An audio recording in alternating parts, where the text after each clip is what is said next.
Assalamualaikum warahmatullahi wabarakatuh. Selamat datang di channel Jeda Baca. Membaca menjadi lebih bermakna. Para sahabat Jeda Baca yang budiman, berikut akan saya bacakan Mabadil Asroh terkait bidang ilmu tafsir. Mabadil Asroh yang dikenal dengan bahasa Indonesianya yaitu dasar-dasar awal, 10 dasar awal dalam memahami ilmu tafsir. Ya. Jadi sebelum kita belajar ilmu tafsir, terutama bagi sahabat Jeda Baca yang akan menggeluti ilmu tafsir, terlebih dahulu kita tahu dulu Mabadil Asrohnya, agar supaya dalam kita belajar ilmu tafsir semakin bisa mendapatkan apa yang ingin dituju dari belajar ilmu tafsir tersebut. Baiklah, langsung saja di sini kami ambilkan keterangan dari kitab Hasyiatul Allamah As-Sawi ala Tafsir Al-Jalalain. Dalam muqaddimah ada di halaman 55 yang berbunyi Bismillahirrahmanirrahim. Yambaghi likulli syari'in fi fannin aya'rifa mabadi'ahu al-asrota.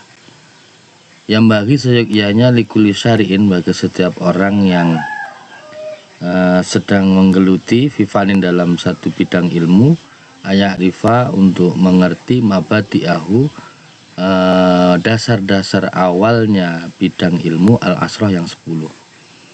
Liyakuna ala basiratin fihi, liyakuna agar supaya dia yang sedang bergelut di bidang ilmu ala basiratin bisa waspada fihi di dalam menggeluti ilmu tersebut. Wahya adapun mabadil asroh atau dasar-dasar awal, 10 dasar awal di dalam bidang ilmu itu, yang pertama adalah wahya hadduhu wa mauduhu wa wadiuhu wa stimdaduhu wa ismuhu wa hukmuhu wa masailuhu wa nisbatu wa faidatu wa wayatuhu.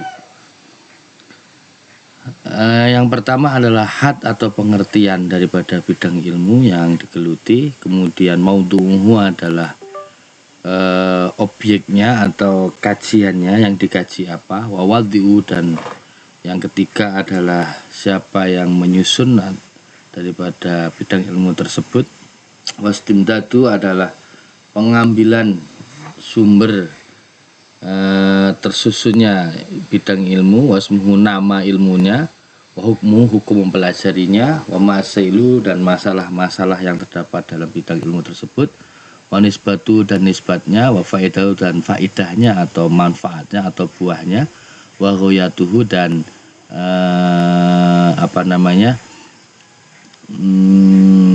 finalnya ketika kita sudah belajar ilmu tersebut, apa yang akan didapatkan. Baik, langsung mengarah ke Mabadil Asroh yang pertama.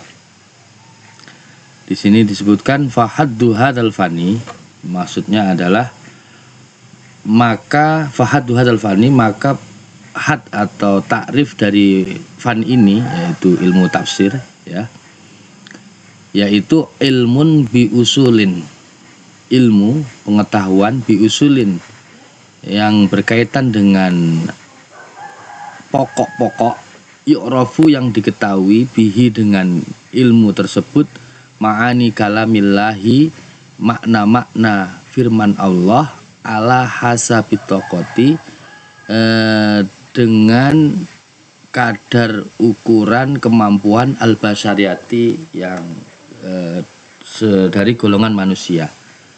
Maksudnya adalah pengertian ilmu tafsir itu adalah ilmu yang membahas tentang pokok-pokok yang dengan ilmu tersebut kita bisa mengerti makna-makna dari firman Allah sesuai dengan kemampuan manusia, batas kemampuan manusia. Karena kalam Allah itu maknanya sangat luas, dan kita memahami makna-makna dari firman Allah sesuai dengan kapasitas kemampuan manusia itu disebut dengan ilmu tafsir. Jadi memahami, mengerti, ya, mengetahui daripada makna-makna kalam Allah sesuai dengan batas kemampuan manusia. Itu adalah pengertian ilmu tafsir. Kemudian yang kedua, Wa amma maknahu lughatan fa ma'khudun minal fasri. Adapun ilmu tafsir itu diambil dari kata al-fasri secara bahasa ya. Wa amma maknahu, adapun maknanya ilmu tafsir lughatan dalam bahasa, fa ma'khudun maka diambil minal fasri dari kata fasri, master fasri. Wa huwa kata al-fasru itu al-kasfu itu berarti membuka. Jadi kata tafsir yang mengikuti wazan fa'ala yufa'ilu tafsiran itu dari master wiru miminya fi'il sulasi mujarrad yang berupa al-fasru, yang artinya membuka. Ya, bisa kita pahami secara bahasa artinya membuka. Artinya apa? Membuka tabir dari kalam-kalam Allah. Sebenarnya apa sih makna yang tersimpan di dalam kalam-kalam Allah yang sesuai batas kemampuan manusia? Ya, itu adalah pengertian atau had daripada ta'rif daripada ilmu tafsir. Jadi intinya ilmu tafsir itu ilmu yang membahas tentang makna-makna dari kalam Allah Subhanahu wa ta'ala, yaitu makna-makna yang dimaksud di dalam ayat-ayat Al-Qur'an sesuai dengan batas kemampuan manusia.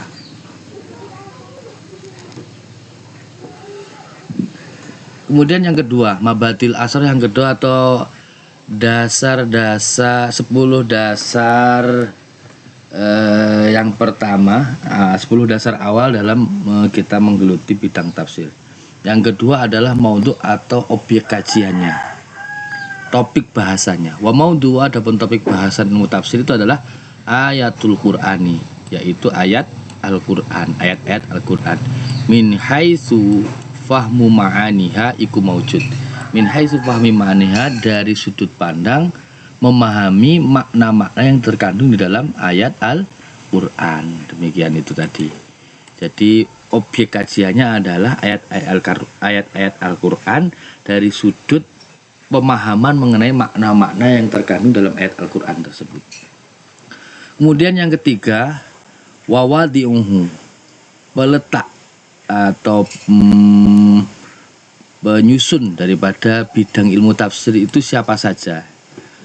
Wawadi'uhu, adapun yang meletakkan ilmu tafsir adalah ar-rasikhuna fil ilmi, yaitu orang-orang yang sudah memiliki kapasitas keilmuan yang mendalam. Ar-rasikhuna min ahdin nabi, dari zaman Nabi Muhammad SAW ilahuna sampai sekarang, alat tahqiqi dalam pendapat yang dibenarkan. Jadi selama kita masih belum kiamat, di situ masih ada seseorang, jika memang dia itu orang yang memiliki ilmu yang mendalam, maka dia bisa menjadi bagian dari orang yang menyusun yang menyusun daripada bidang ilmu tafsir. Kama syahidah, seperti yang telah sama syahidallah, seperti yang telah disaksikan oleh Subhanahu wa ta'ala bidzalika, tentang hal itu. Jadi ahli tafsir itu akan tetap ada mulai sejak zaman Nabi sampai sekarang.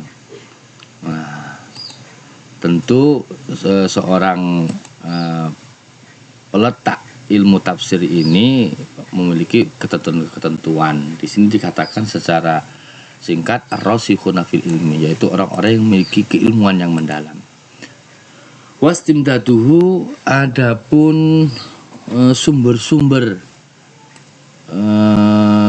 bahan baku lah yang dijadikan untuk menyusun daripada ilmu tafsir itu adalah wastimdaduhu minal kitabi. Istimdadnya atau sumber penyusunan daripada ilmu tafsir itu adalah minal kitabi, dari kitab yaitu Al-Qur'an, wasunnati dan sunnah Nabi Muhammad SAW, wal asari dan asar itu berarti bisa dawuhnya para sahabat-sahabat Nabi, wal fusohai, dan para orang-orang yang fasih, minal arabil arba'i, dari orang Arab yang asli, yang murni. Karena ayat Al-Qur'an itu diturunkan dengan menggunakan bahasa Arab, jadi untuk memahami bahasa tersebut dibutuhkan sumber juga dari seseorang yang fasih di dalam bahasa Arab, dari golongan orang Arab yang murni. Nah, yang dalam kitab-kitab itu disebut Arab Badui, ya, gitu. Kemudian yang ke 1, 2, 3, yang kelima, bidang ilmu yang menggeluti yang menggeluti daripada memahami makna-makna ayat Al-Quran itu disebut ilmu tafsir. Wasmuhu, namanya ilmu tafsir, yaitu ilmu tafsir. Jadi ilmu tafsir itu nama dari bidang ilmu yang menggeluti daripada berkutat terkait dengan memahami makna-makna ayat Al-Quran. Seperti itu. Kemudian wa hukmuhu, bagaimana hukumnya mempelajari ilmu tafsir bagi orang Islam, ya. Di sini dikatakan wa hukmuhu al-wujub al-kifaiyu. Jadi belajar ilmu tafsir itu wajib kifai. Jadi kalau satu desa itu kok nggak ada yang belajar ilmu tafsir, ya ini dikhawatirkan mendapat dosa. Jadi minimal ada satu orang lah yang di situ fokus belajar ilmu tafsir, atau setidaknya ilmu tafsir ini harus dipelajari oleh sebagian orang, jangan tidak dipelajari sama sekali. Itu maksudnya wajib kifai. Jadi harus ada dari sekian banyak muslim itu, ya, sekian banyak muslim, ya. Ini disebutkan mohon maaf tadi kalau mengatakan satu desa, maksudnya itu kalau yang satu desa itu tentang masalah sholat jenazah, ya. Tapi kalau untuk ilmu tafsir ini minimal setiap muslim di dunia ini ada sebagian yang menggeluti ilmu tafsir. Jangan sampai seluruh umat muslim yang ada di dunia ini tidak ada sama sekali yang menggeluti ilmu tafsir. Sehingga kalau tidak ada satupun dari orang muslim di dunia yang menggeluti ilmu tafsir, maka semua muslim di dunia akan mendapatkan dosa. Maka sekarang ini saya kira untuk ilmu tafsir sendiri di dalam universitas Islam itu sudah menjadi jurusan tersendiri, jurusan tafsir. Nah, ini berarti mahasiswa yang masuk ke jurusan itu dia melakukan termasuk daripada wajib kifai. Nah, gitu. Kemudian yang selanjutnya dari Mabadil Asroh dalam bidang ilmu tafsir adalah wa masailuhu. Masalah-masalah yang terdapat dalam bidang ilmu tafsir apa saja? Qadhayahu, yaitu qadhiyah atau keputusan-keputusan ilmu tafsir, min haisul amri, dari sudut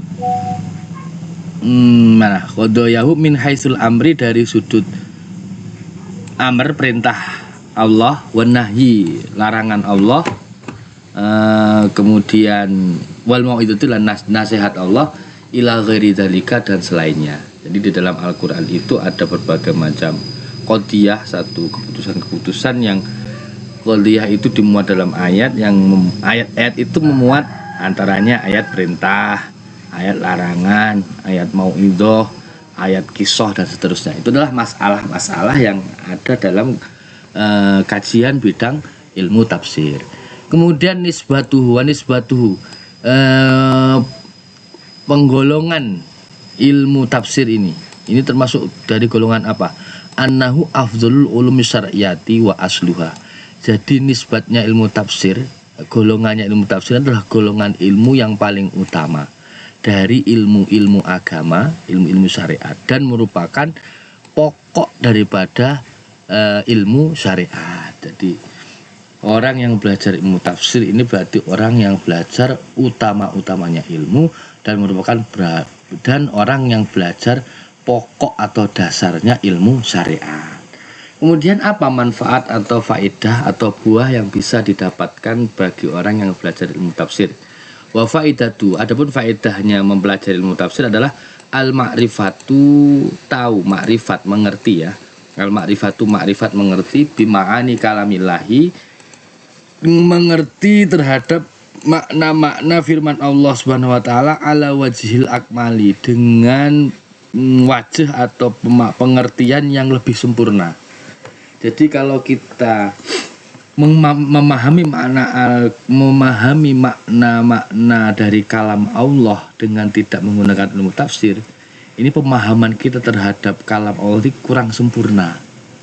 Tetapi kalau kita mau belajar ilmu tafsir, maka kita dalam mengerti dari makna-makna yang terkandung dalam ayat-ayat Allah itu akan lebih sempurna pemahaman kita. Ini keuntungan atau manfaat dari belajar ilmu tafsir, buahnya kita akan jauh lebih bisa paham terhadap makna-makna yang tersirat dalam ayat-ayat Al-Quran. Dan yang terakhir dari Mabadil Asroh atau dasar-dasar awal dalam mempelajari bidang ilmu tafsir adalah waghayatuhu. Nah, ini akibat yang akan didapatkan kalau kita mau belajar ilmu tafsir adalah al-fauzu bisa'adatid daraini. Endingnya nanti kalau kita mau belajar ilmu tafsir kemudian kita memahami, kita mengamalkan daripada apa yang telah kita dapatkan dari belajar ilmu tafsir tadi adalah al-fauzu bisa'adatid daraini. Keberuntungan, kebahagiaan di keberuntungan, al-fauzu keberuntungan yaitu bisa'adatid daraini, kebahagiaan di dunia dan akhirat. Di dunia dia bahagia karena dia betul-betul memahami apa yang telah difirmankan oleh Allah, dia jadikan pedoman, jadi dalam melangkah itu dia akan selamat, bahagia, dia beruntung. Di akhirat pun dia akan masuk surga. Amin ya rabbal alamin. Amma fid dunya. Nah, di sini dijelaskan apa maksud dari keberuntungan di dunia dan akhirat. Amat dunya, adapun keberuntungan di dunia fabimtisalil awamiri wajdimatna bin nawahi. Maka dengan kita bisa menjalankan perintah-perintah Allah dan menjauhi larangan-larangannya. Bagaimana kita mau menjalankan perintah-perintah Allah dan menjauhi larangan-larangan Allah kalau kita tidak paham, tidak ngerti perintahnya, tidak ngerti larangannya. Nah, cara ngerti perintahnya Allah, cara ngerti larangan Allah adalah dengan belajar ilmu tafsir sehingga kita paham maksud ayat ini apa. Oh, perintah suruh sholat. Oh, ayat ini apa? Oh, nggak boleh judi. Sehingga bisa di dunia selamat. Wa amma fil akhirati, adapun keberuntungan di akhirat adalah fabil jannati, maka akan mendapatkan surga. Amin ya rabbal alamin wa naimiha, dan kenikmatan surga. Walidzalika, maka karena hal itu yuqalu, diucapkan lahu bagi orang yang bergelut ilmu tafsir, dikatakan bagi orang yang mau bergelut ilmu tafsir apa yang dikatakan? Iqra, bacalah warqa. Maka naiklah kamu ke tingkatan menuju ke surga. Jadi iqra warqa. Ini katanya singkat, kata-katanya singkat tapi maknanya padat. Bisa untuk dijadikan kata-kata penutup pada vlog kali ini. Kata-kata hari ini adalah iqra warqa. Bacalah dan terbanglah ke surga. Semoga bermanfaat. Demikian dari saya, sahabat Jeda Baca yang budiman. Atas segala kesalahan dan kekhilafan mohon maaf. Wassalamualaikum warahmatullahi wabarakatuh.